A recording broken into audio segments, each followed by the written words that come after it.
Les saludamos desde su TV, Canal 15, este canal que se paga con los impuestos que tributan los habitantes de este país. Y hoy tienen ustedes, y yo tengo un placer muy importante para mí de tener a mi admirado colega, a mi buen amigo, al profesor universitario Francisco de Paula Gutiérrez, quien ha dejado, después de 7 años de dura labor, el Banco Central, la presidencia del Banco Central, y regresa, al igual que muchos académicos en los países del primer mundo, que sirven en una función pública y regresan a las universidades, muchos de ellos. Bienvenido de nuevo al campus. Entiendo que todavía no se reintegra don Francisco a las aulas, pero y muchas gracias por esos duros 7 años como capitán del barco de la política monetaria, cambiaria y cambiaria del país. No, muchísimas gracias, Juan Rafael, en primer lugar, por esta invitación. Realmente, después de haber dejado el banco hace ya más de un mes, es agradable poder sentarse acá a conversar de las experiencias vividas, a reflexionar un poco de los retos que tiene el país hacia adelante y pensar en ese proceso de reinserción en la academia, que es un proceso muy lindo, ¿no? A mí me tocó hacerlo cuando dejé las aulas, cuando dejé el Ministerio de Hacienda y volví a las aulas al INCAE, y ahora vuelvo a hacerlo, creo que esta vez después de un periodo de tiempo más largo, así es que le tengo un poquillo más de temor, ¿no? Siempre asusta un poco. Sí, me imagino que es muy posible que los estudiantes que tendrás ahora en el posgrado apenas estaban llegando a la universidad, y quién sabe si estaban en secundaria cuando dejaste el Ministerio de Hacienda y hiciste tu primer regreso a las aulas. Así es, uno se va a encontrar gente de 26 años, 27 años, que tenían 20 años cuando entré al Banco Central y que tenían 16 cuando dejé el Ministerio de Hacienda. Así es que es interesante volver ese proceso de vuelta. Es retador. 7 años. 7 años y medio, ¿no? En total. Fue un periodo muy... Nadie ha estado en toda la historia de la banca central, nunca nadie ha estado continuamente tanto tiempo. Hay alguien que sumados periodos sí supera esos 7 y medio don Eduardo años. Lizano, Claro. Estuvo alrededor de 10 años. Exactamente. Pero en dos periodos. 7 y medio, nunca nadie ha estado tanto tiempo. Y es un periodo muy, muy interesante, con muchos retos, en una institución que es muy linda. En mi caso mío, yo le decía a los funcionarios del Banco Central, por quienes tengo un enorme respeto y aprecio, les decía que el Banco Central para mí era como volver a mi casa. ¿Sí? Mi papá entró a trabajar en el Banco Central el día que lo inauguraron. ¿Sí? Papá fue cajero en el Banco Central y después fue subdirector del departamento de cajas y trabajó en el banco desde el 1 de febrero de 1950 hasta mediados de junio del 77 en que se pensionó. Así es que cuando él empezó en el Banco Central yo tenía 6 meses de edad. ¿Ah? Así es que yo les decía que nosotros vivimos toda nuestra vida. Cuando él se pensionó, ya yo estaba estudiando en la Universidad de Pensilvania el doctorado. Así es que era una institución a la cual le tenía un cariño afectivo y desde el punto de vista de profesional mucho respeto. Así es que tener la oportunidad de estar 7 años y medio dirigiendo esa institución fue muy, muy agradable. Bueno, y uno de los primeros trabajos, entiendo que no era dentro de la planilla del Banco Central, pero yo todavía a los estudiantes, cuando estamos hablando de las cuentas del país, les hablo de la cuenta de flujo de fondos que Clark Reynolds y tú, o el profesor Reynolds, no me acuerdo si era Clark o no, Era Clark.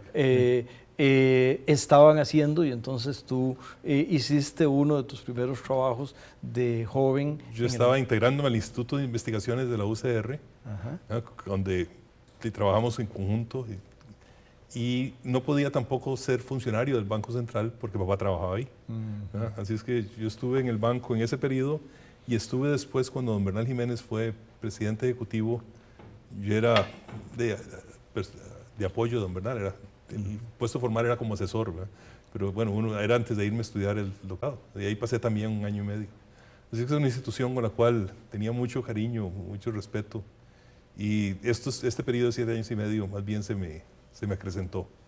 Habría una manera, y eso es una de las formas típicas de la profesión, agarrar un problema grande y partirlo.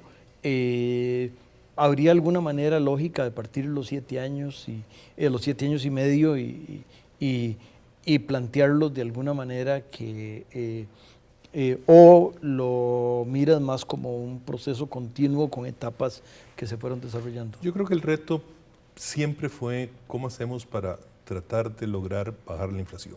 Es decir, la preocupación central fue, tenemos inflaciones del 10, 12, 14%. ¿Por qué Costa Rica tiene esas tasas de inflación mientras otros países que también las tenían, ahora tenían tasas del 4 y del 2 y del 3%? Y entonces mucho del proceso fue un proceso de diagnósticos de las múltiples causas por las cuales el país no tiene una inflación baja y tratar de atacarlas.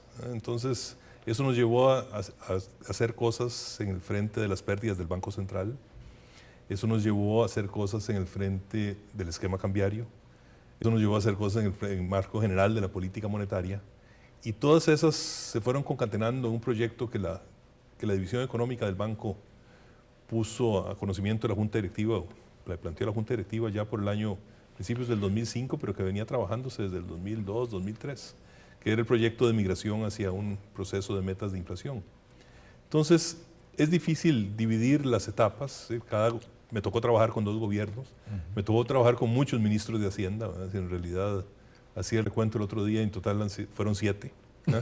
casi uno por año, y eso que Guillermo Zúñiga duró 3 años y resto, ¿va? Pero en el gobierno de don Abel, cuando yo entré, estaba don Jorge Walter, después siguió don Alberto Dent, don Federico Carrillo, don David Fuentes, y después en el gobierno de don Oscar Arias estuvo don Guillermo y doña Jenny Phillips. Y ahora, bueno, en las 5 semanas que trabajé durante el gobierno de doña Laura, haciéndole el ratito mientras tenía a Rodrigo Bolaños, me tocó con Fernando Herrero. Así es que en ese proceso de transiciones, el hecho de que en el banco mantuviéramos como una cierta estabilidad en el personal fue importante, ¿verdad? Fue importante y nos permitió ir avanzando. Y yo creo que estamos empezando a ver resultados que son muy interesantes en cuanto a control de la inflación, en cuanto a espacios de acción de la política monetaria, que yo esperaría que se consoliden y esperaría que el país pueda entrar a esa liga de países de inflación baja y crecimientos altos. Cuando estudiábamos el tema de las 2 patas del banco, y es difícil sostener un banco con 2 patas, pero eran las 2 patas del banco, la política monetaria y la política fiscal eran los 2 paradigmas que interactuaban y en los cuales incluso había discusiones de qué tenía más poder.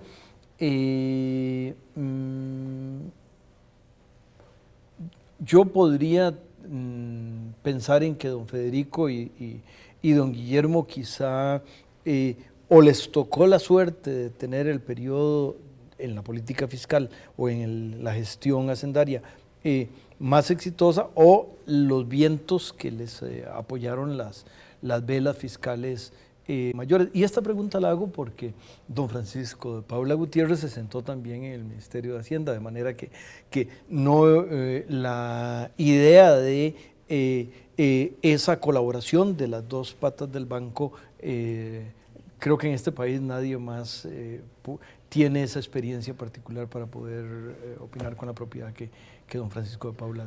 Yo creo que la comunicación entre el Banco Central y el Ministerio de Hacienda es fundamental. Y el respeto, es una mezcla, es comunicación y el respeto, porque cada una de las instituciones tiene sus propios retos, sus propios problemas. En algunos momentos entramos en conflicto, es decir, cuando hay que actuar sobre la tasa de interés, y subir la tasa de interés para tratar de estabilizar un poco más la economía, desde luego el banco tiene un conflicto en sí mismo. Es un poco la esquizofrenia de un banco central cuando tiene pérdidas como el Banco Central de Costa Rica, porque subir la tasa de interés era encarecer o agravar el problema de sus pérdidas, pero el gobierno también tenía su problema. Y entonces esas discusiones siempre se manejaron, esas conversaciones, con mucho respeto. Afortunadamente, yo creo que los esfuerzos que se hicieron durante el gobierno de don Abel en términos de hacer un sacrificio fuerte de contención del gasto con costos para el país, pero con resultados muy positivos para lo que venía.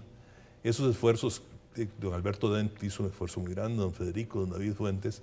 Le tocó al gobierno de don Oscar el beneficio de tener un crecimiento económico alto que le generó ingresos altos y poder entonces administrar en una forma mucho más eficiente también las finanzas públicas. Entonces la presión tan fuerte y el conflicto entre tasas de interés y de pleito por buscar los fondos, ese no se presentó con tanta intensidad en ese periodo de tiempo. Pero uno sabía muy claramente cuando estaba en el Banco Central las preocupaciones del ministro de Hacienda. uno las había vivido en algún momento, ¿no? Seguiremos hablando de ese tema y de otros temas más una vez que el canal le dé a las amigas y amigos un mensaje que tiene para ellos. Regresamos.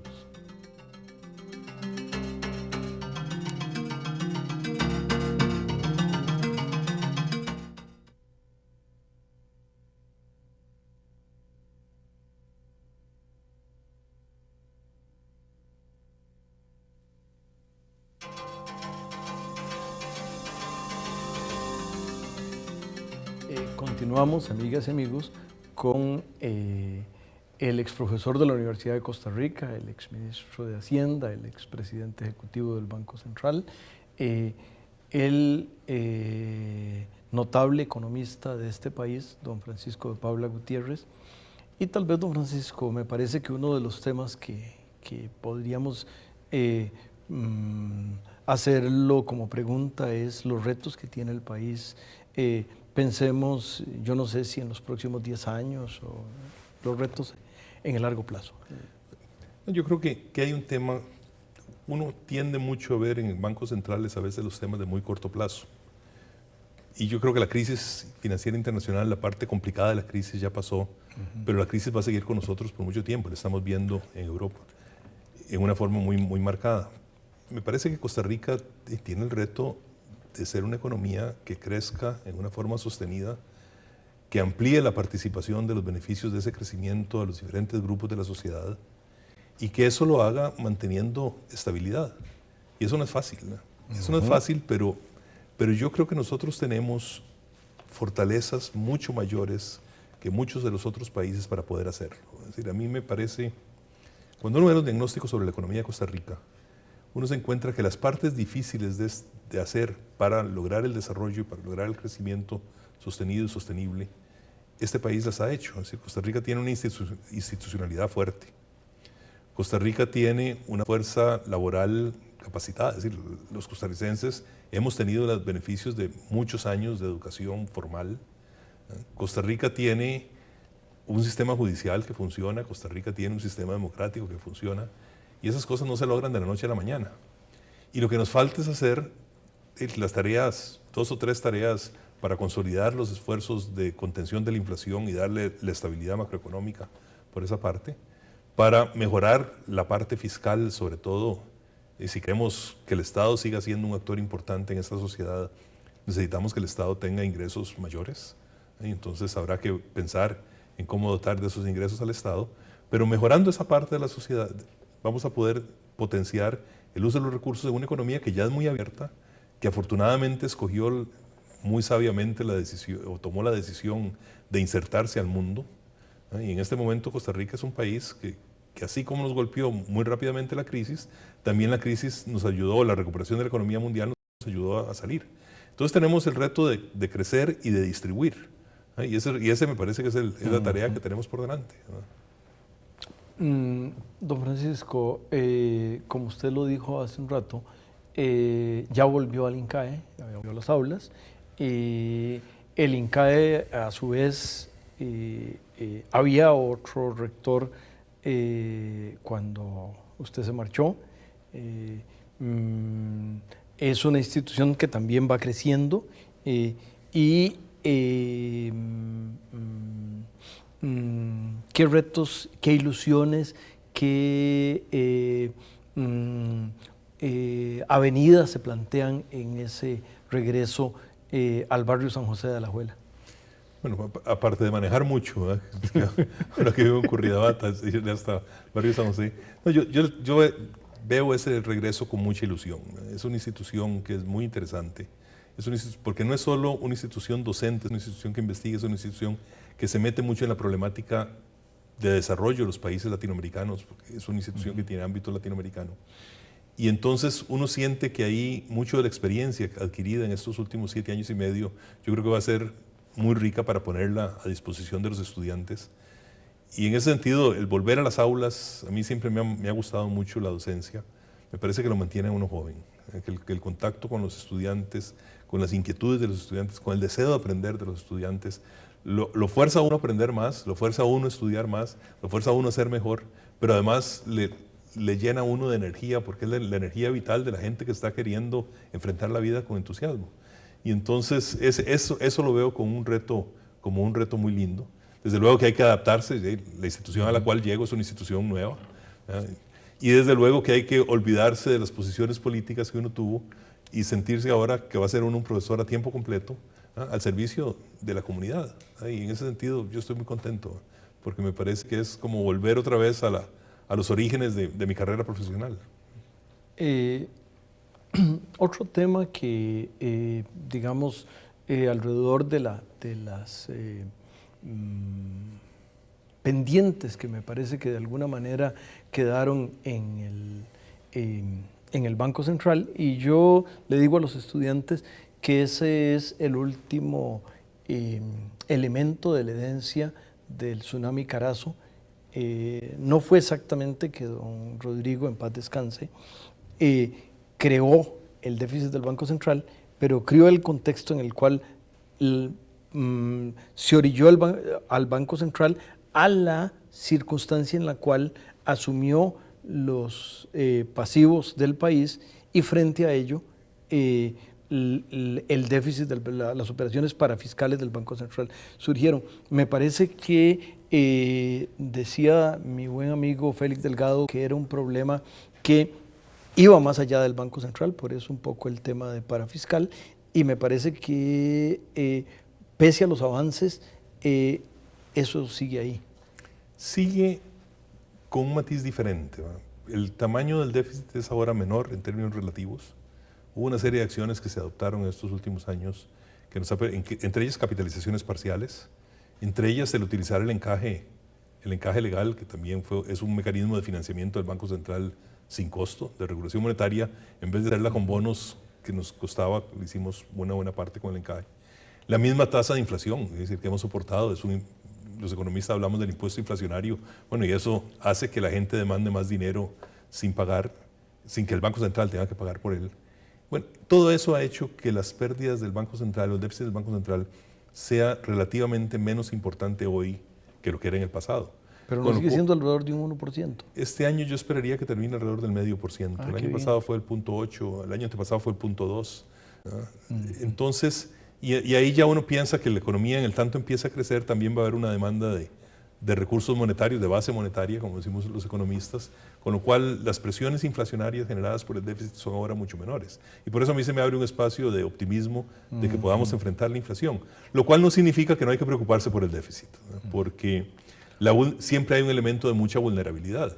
Ahora el Banco Central, por ejemplo, está enfrentando una situación que es muy complicada. Las tasas de interés internacionales están menos del 1%, o el 1%, y el banco lo que tiene en sus activos son las reservas monetarias internacionales.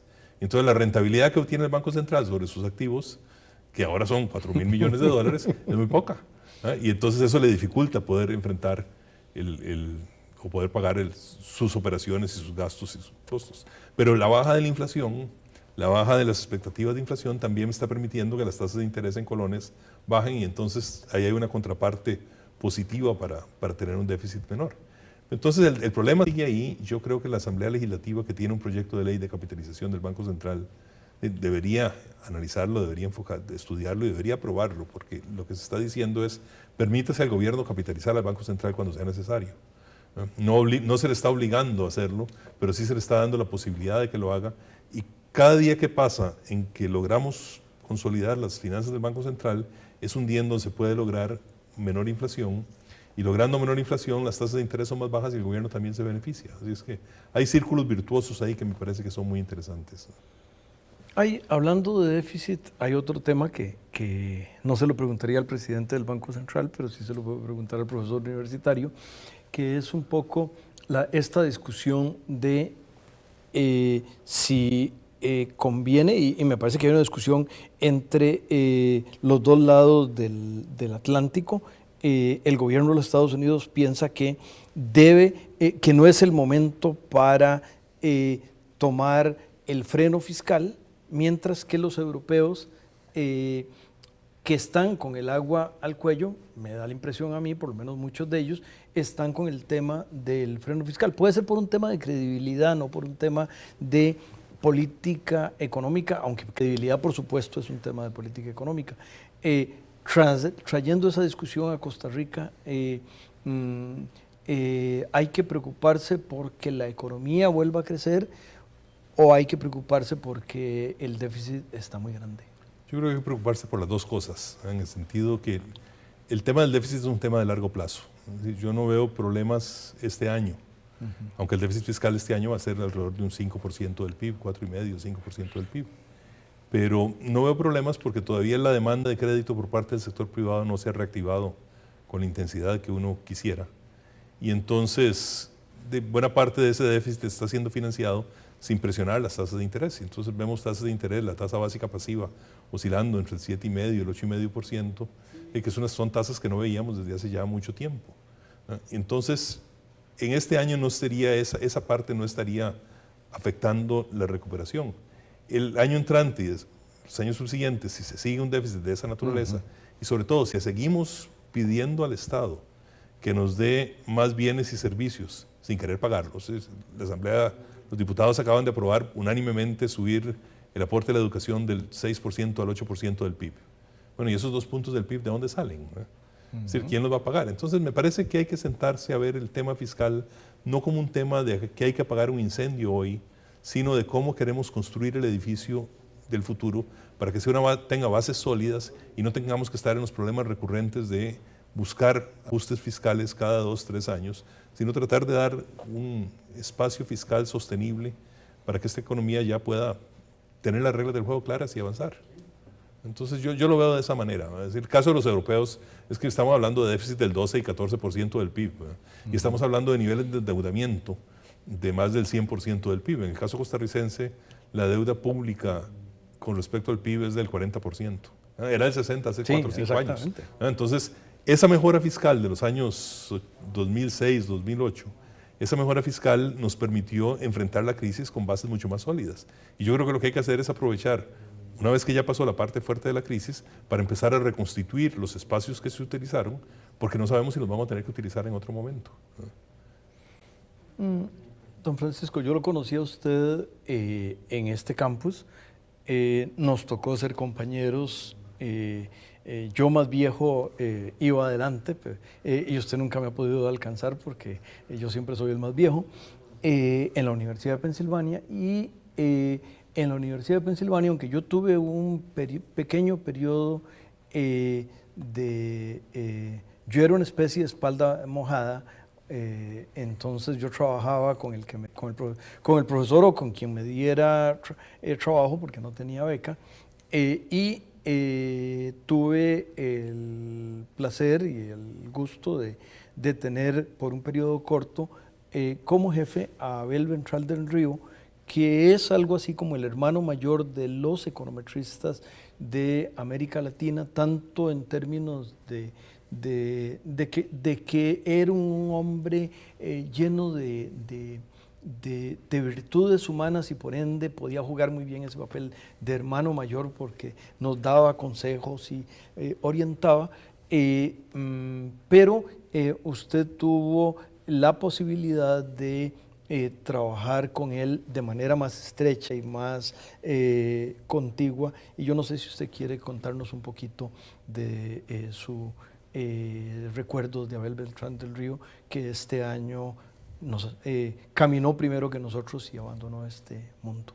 Yo creo que Abel hizo un aporte muy grande, sobre todo a los economistas latinoamericanos. Un minuto. Porque nos permitió utilizar los instrumentos que da la econometría y que da la ciencia económica para volver a nuestros países. Es decir, no para quedarnos en los Estados Unidos haciendo análisis de la economía de los Estados Unidos, sino para utilizarlos en el entendimiento de las economías de América Latina. Y ahí vimos a muchos econometristas, a muchos colegas de la Universidad de Pensilvania haciendo sus tesis de grado sobre sus propios países y volviendo a sus países a poner los instrumentos y los mecanismos de análisis de la econometría al servicio de las decisiones de política económica. En ese sentido, yo creo que el aporte de Abel es un aporte que ha sido muy valioso. Yo trabajé 3 años con él, así es que fueron 3 años de aprender. Sí, y me parece que hizo otra cosa que de alguna manera ustedes en CEPSA, tú estuviste en CEPSA en varias posiciones, pues de alguna manera el modelo, en parte de lo que se hizo ahí, tomaba ideas de lo que había hecho él en Diemex. Claro, el usar la información económica y proveer análisis económico para las empresas, ¿verdad? Y eso es lo que CEPSA sigue haciendo. Yo al comercial ahora estoy regresando a CEPSA. Así es, esa es la otra parte. Bueno, pues qué gusto es tenerte de regreso como colega en otra universidad, como al estar en CEPSA, pues estás en este mismo cantón y entonces es un privilegio del cual el Banco Central de alguna manera nos privaba porque te tenía muy preocupado, muy atareado. Y gracias por esos 7,5 años. Para mí fue un placer poder poner lo que uno ha aprendido y lo que uno sabe al servicio de este país. Si las amigas y amigos quieren volver a escuchar este programa, lo pueden hacer mañana jueves a la 1 de la tarde, el viernes, el domingo. El viernes no lo pueden hacer, pero el domingo sí, a las 6 de la tarde. Si lo tienen a bien, el próximo miércoles a las 9 de la noche, acompáñenos para poder, con los impuestos que pagan ustedes y todos los demás, hacer para ustedes televisión de calidad. Muchos éxitos, Francisco. Muchísimas gracias.